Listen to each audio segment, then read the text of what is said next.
స్వస్తిక్ గుర్తు అనేది లక్ష్మీదేవి చిహ్నం. అలాగే స్వస్తిక్ ని మనం తులసి కోట, దేవుడి గది ఇలా వివిధ రకాలుగా రాస్తాము. అయితే స్వస్తిక్ కనుక సరైన విధంగా వెయ్యకపోతే దారిద్ర దేవత రావడమే కాక సకల కష్టాలు వస్తాయి. ఈ ఒక్కటి మీ ఇంట్లో ఉంటే చాలు, విజయం అదృష్టం రెండూ సొంతమవుతాయి. విఘ్నహర్త అయిన గణేశుడికి ప్రతీత అయిన ఈ చిహ్నం మీ ఇంట్లో ఉంటే చాలు, ఇంకా ఎలాంటి విఘ్నాలు లేకుండా మీరు తలపెట్టిన పనులు జరిగిపోతూ ఉంటాయట. అందుచేత పురాతన కాలం నుంచి దీనికి అధిక ప్రాధాన్యత ఉంది. స్వస్తిక్ చిహ్నం ఇంట్లో ఉంటే ఎలాంటి మంచి జరుగుతుందనేది శాస్త్రం చెబుతోంది. ధార్మిక సందర్భాల్లో చాలా చోట్ల స్వస్తిక్ చిహ్నాలు గీస్తుంటారు. దీనికి శుభ సమయాల్లో ప్రాధాన్యత ఉంది.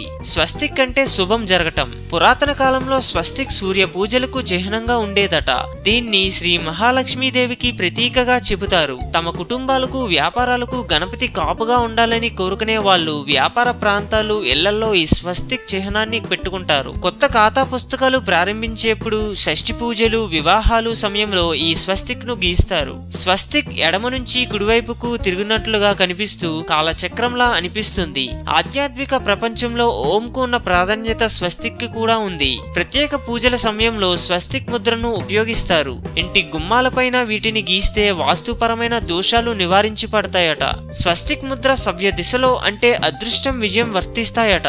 పొరపాటున అపసవ్య దిశలో గీస్తే అన్ని వ్యతిరేక ఫలితాలు వచ్చే అవకాశం ఉందని శాస్త్రం చెబుతోంది. స్వస్తిక్ పాజిటివ్ ఎనర్జీని ఇంట్లోకి తెస్తుంది. 13,000 సంవత్సరాల చరిత్ర స్వస్తిక్ చిహ్నానికి ఉన్నట్లు పలు పరిశోధనలో వెల్లడైంది.